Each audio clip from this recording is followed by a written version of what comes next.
Sa nakaraang bahagi natapos tayo kung saan. Salamat na iligtas mo ang kinabukasan ng Mount Huasek. Sa pagbigkas ng matatamis na papuri, tumahimik ang mga nakapaligid na disipulo. Alam nilang hindi basta-basta ang ginawa ni Yunan. Sinabi pa ni Shenju kay Yunan, dahil nagpakita ka ng kagandahang loob sa Mount Huasek bilang isang tunay na bayani, aniya, nararapat ka ng gantimpalaan. Siyempre ang iyong kabaitan ay hindi ito kayang tumbasan ng material na kapalit. Isa lamang itong munting pasasalamat, kaya tanggapin mo ito. Ngumiti ang matanda at bahagyang ipinatong ang kamay sa ulo ni Yu Hyun. Sabi niya, kapag bumisita si Yu Hyun sa Desolate Fortress, papadala ko sa kanya ang iyong parangal. Dahan-daang tumayo ng tuwid ang ating bida, tinanggap ang regalo ng Shenju at kasabay ng pagpapasalamat. Squad leader, sambit ng ating bida habang nilinggan ang kanyang mga kasama, nakumpleto ko na ba ang misyon? Tahimik na hinihintay ang tugon. Sa isang saglit, bumantong hininga si Mijin. At sa puntong iyon muntik nang mapansin ang bahagyang ngiti sa labi ng kapitan, hudyat ng tagumpay. Oo, mariing sagot ni squad leader.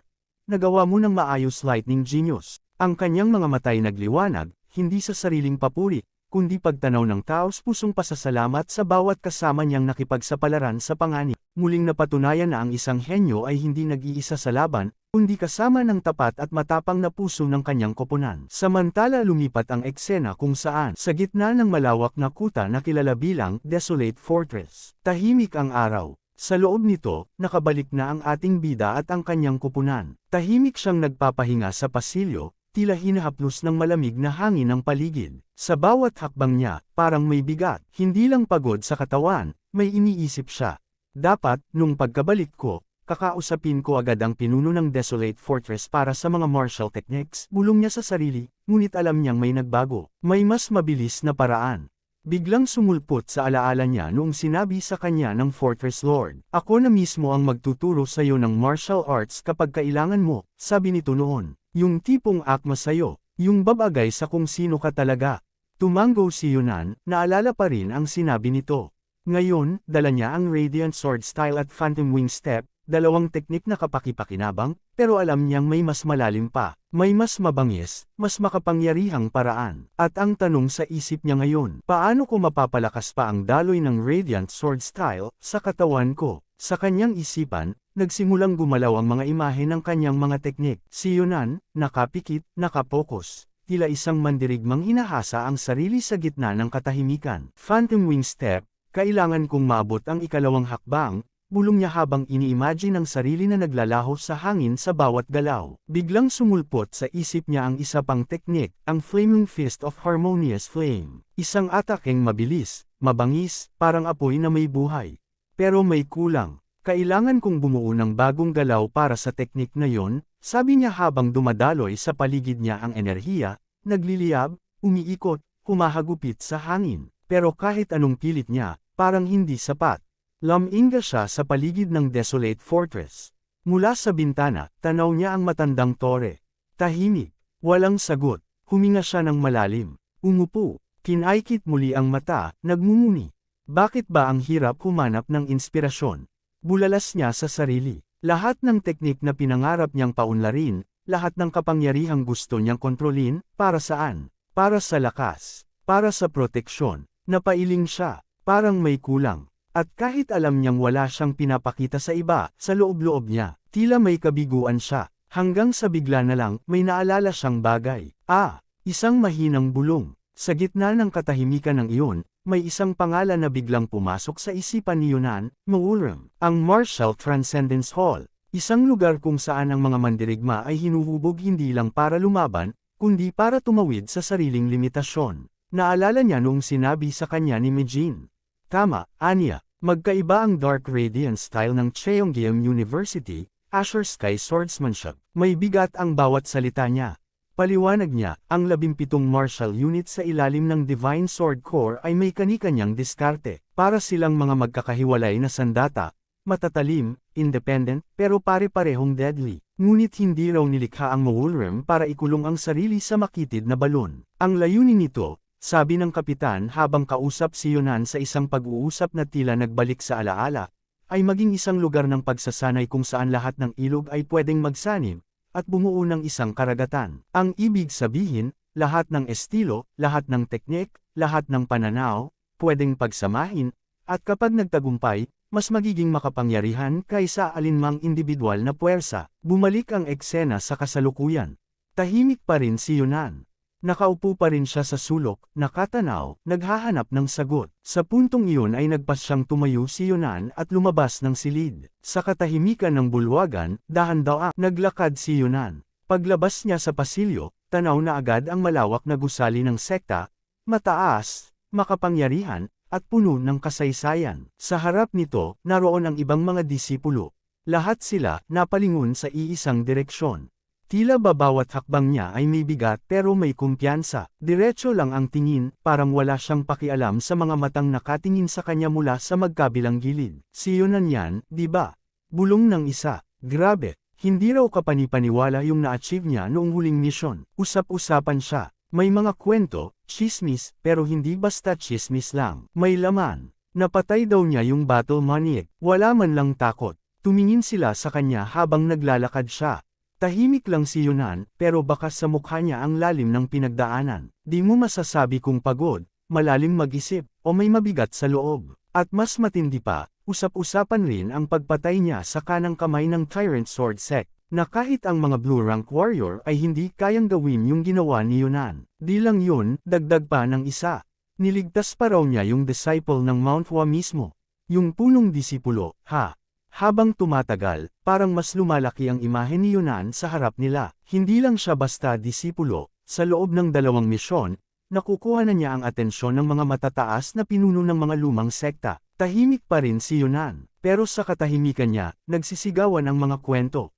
Mula sa Jungnam papunta sa Mount Hua, next time may mission sa Shaanxi, ako na mismo hihiling na isama si Yunan. Ganyan nakatindi ang dating ni Yunan. Tipong kapag narinig ang pangalan niya, gusto agad siyang makasama. Hindi lang dahil sa kakayahan niya, kundi dahil sa tiwala. Kahit mga senior disciples, aminadong mas safe at mas panatag kapag kasama siya. Tahimik lang si Yunan habang patuloy sa paglalakad, pero ramdam mong focused siya. Parang may pupuntahan, at oo, meron nga. Sa pagdating niya sa isang lugar, napatingin siya sa isang gate, tahimik, puno ng aura, at parang may sariling kwento. Sa labas pa lang, mararamdaman mo na ang bigat ng espasyong yun. Ito ang Moolrim, isang training hall para sa lahat ng martial artists ng Divine Sword Corps. Dito, pwede silang mag-duel, mag-testing ng skills, at itaya ang pride ng kani-kanilang squad. 70 iba't ibang estilo ng martial arts, sabay-sabay naglalaban-laban sa iisang arena. Si Yunan, alam niyang nasa tamang lugar siya. Dito huhubugan palalo ang galing niya, o baka dito rin siya masusubok sa bagong antas. Maya-maya, isang tao ang lumapit. At ikaw? Tanong nito, direkta. Isang lalaking suot ang kulay ube na robe, taas noo, at may kumpiyansang taglay. Hindi nagpakita ng kaba si Yunan. Simple lang ang sagot niya, walang paligoy, ito ba ang Moolrim? Tama, sagot ng lalaki. At napansin nito ang itsura ng ating bida, isang batang swordsman na may suot na blue robe. Ikaw siguro ang kilalang lightning genius. Tumango si Yunan. Mula sa malayo para lang silang dalawang estudyanteng nag-uusap. Pero sa totoo lang, may nararamdaman ng tensyon sa pagitan nila, parang dalawang espada na tahimik pero nakaamba. Nang mapagtanto ng lalaki na siya nga talaga si Yunan ay agad itong nagbigay bati. Ako si Do Yuwon, mula sa Central Command Office, pakilala ng lalaking nakaube, sabay tango bilang paggalang. Si Yunan tumugon din. Yung Yunan, ng Desolate Fortress. Sa palitan ng mga pangalan, nagsimula na ang walang paabi. Agad na umalis si Yunan, ngunit sa halip na madismaya ang lalaking opisyal ay agad itong sumunod kay Yunan. Sabay sabing, marami na akong naririnig patungkol sa'yo. Hindi basta chismis, detalyado, dokumentado. Lahat ng impormasyon sa Desolate Fortress, kinukolekta ng Central Command. Tahimik ang paligid habang pinagmamasdan si Yunan ng opisyal, tapos ay ngumiti ito. Alam mo ba, bulong nito, impresibo ang mga gaya mong mandirigma. Kayo ang dahilan kung bakit gumagana ang buong sistema ng Desolate Fortress. Biglang lumapit ang opisyal, parang may itinatagong sikreto. May sasabihin ako, maliit lang na sikreto. Tumaas ang kilay ni Yunan, interesado. Kapag natapos mo kahit isang maliit na misyon. Sandaling tumigil ang opisyal, tumingin ng diretsyo. Mapopromote ka agad sa Blue Rank. Napasinghap si Yunan. Hindi niya akalaing ganun kabilis. Ngumiti ang opisyal. Paunang pagbati ko sa'yo, congrats. At sa dulo, binati siya ng buong puso. Welcome, Yunan. Mukhang sulit ang araw na to para panoorin ang nagaganap sa Moolroom. Habang patuloy ang usapan, itinuro ng opisyal ang isang parte ng training ground. Sa ngayon, nandun ang tagapagmana. Nagsasanay. Napatingin si Yunan sa direksyon na yun, sabay kibot balikat. Yung tagapagmana. Tanong niya, may konting pagtataka. Pero bago pa man siya makapagtanong ulit, isang malakas na tunog ang sumabog sa paligid. Dalawang kamao ang nagbanggaan sa ere, at sa gitna ng training ground, isang binata ang todo ang konsentrasyon. Bawat galaw niya ay mabilis, matalim, at puno ng lakas. Parang hindi lang siya nagsasanay, parang nakikipagdigma. Siya ang mayabang na ampon ni Madiekja, na pinatumba ni Yunan sa nakaraang laban nila. Oo, marami talagang humahanga sa kanya, sabi ng opisyal habang pinapanood ang tagapagmana. Sunod-sunod ang panalo niya dito sa Moolroom, puro puting ranggo ang kalaban, pero walang nakakalusot. Hindi man aminin ni Yunan, pero ramdam niya ang tensyon sa hangin. Habang pinapanood ni Yunan ang matinding labanan sa training ground, hindi naiwasan ng opisyal na humanga. Dumaan ang batang iyan sa Ipwang City halos isang buwan pa lang ang nakakalipas, at kahanga-hanga ang ipinakita niya, sabi nito. At ngayon, halos kumukulo na ang paligid ng fortress dahil sa kanya. Napaisip si Yunan. Tila lumakas ang mayabang na bata, parang may alon ng respeto at takot na sumusunod sa bawat galaw nito. Isa pang malakas na tama ang umalangaw. Ang bilis, ang lakas, parang bumangga ang dalawang bagyo. Muli, nagliyab ang training ground sa init ng palitan ng suntok. At doon, sa gitna ng alikabok at enerhiya, tumayo ang bata ng matatag, walang bakas ng pagod. Tumingin siya kay Yunan, diretsyong nakatitig. Tahimik ang paligid, pero malinaw ang hamon sa hangin.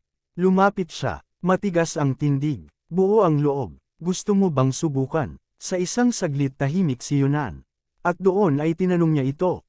Anong pangalan mo? Napakamot na lang ang bata dahil mukhang kinalimutan siya ni Yunan.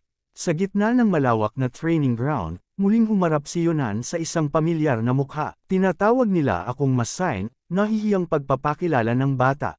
Hindi tayo nagkaroon ng pagkakataon magpakilala nung huli. Maraming naririnig si Yunan tungkol kay Masain, isang mandirigmang tinalo ang sunod-sunod na white-ranked martial artists ng walang yabang, pero may dignidad. Ngayon, iba na ang pakay ni Masain. Hindi na siya nandito para makipagyabangan. May natutunan ako nung araw na yun, seryoso niyang sabi. Marami rin akong nagain. Bigyan mo naman ako ng isa pang pagkakataon. Tahimik lang si Yunan at saglit na nag-iisip. Nakatulong rin siya sa akin nung huli, pero tanong ni Yunan sa sarili, matutulungan niya rin kaya akong i-refine ng Radiant Sword Style. Habang iniisip pa ni Yunan ang sagot, isang nilalang ang lumapit. Si Chiang Mayong, kapansin-pansin ang kanyang presensya.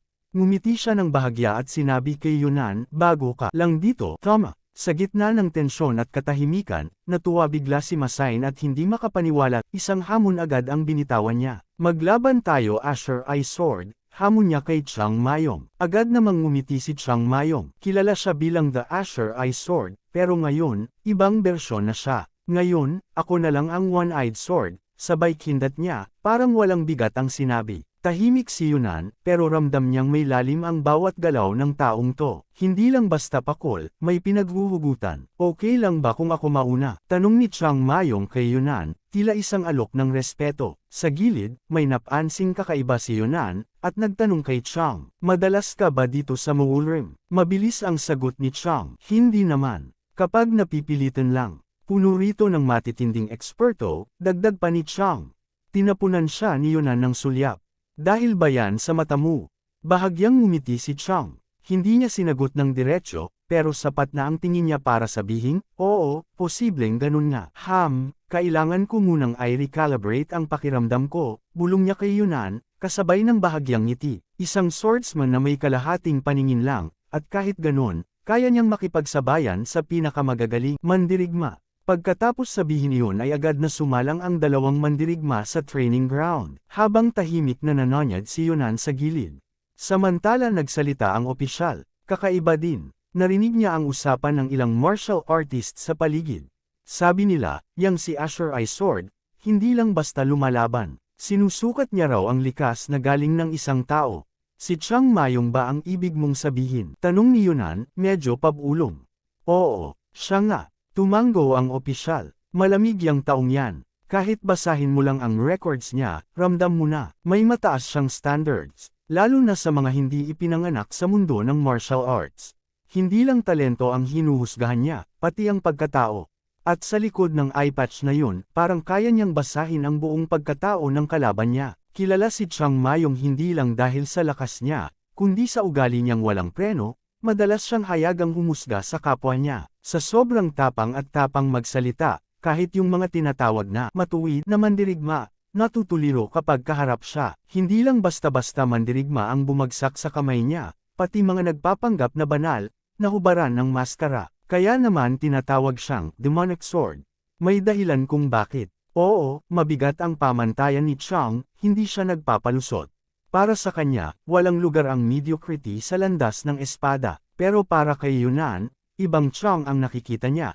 Sinabi niya sa opisyal, hindi ko naman siya nakikitang ganon. At dito lumabas ang totoo, baka nga kasi si Yunnan, may angking outstanding na talento. Sagot ng opisyal. Kaya siguro hindi siya tinatrato ni Chiang gaya ng iba. Sa totoo lang, kahit ang ibang blue ranks, iniiwasan si Chiang. Yung mga white rank, lalo na, kahit si Hienwon, isa siya sa iilan na hindi nakatikim ng lamig mula sa demonic sword. Ngayon, may isang mandirigmang tila hindi natuto.